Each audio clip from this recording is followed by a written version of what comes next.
आणि बातमी राज्यातनं समृद्धी महामार्गाचा तिसरा टप्पा हा उद्यापासून प्रवाशांच्या सेवेत दाखल होणार आहे।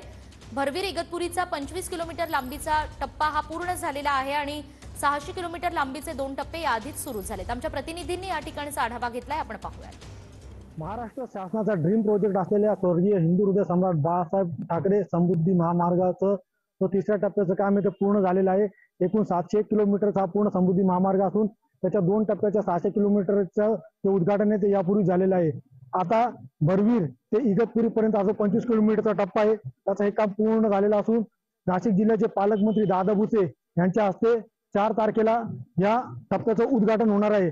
इगतपुरीहून नागपूरकडे जाताना त्यांना 20 किलोमीटरचा जो फेरा पडत होता त्या फेऱ्यामुळे त्यांना वाहतूक कोंडीचा सामना करावा लागत होता। वाहन चालकांना आता हा जो रस्ता आहे या रस्त्यामुळे मुंबईकडे जाणं आणि मुंबईहून नागपूरकडे जाणं सुद्धा सोयीस्कर होणार आहे।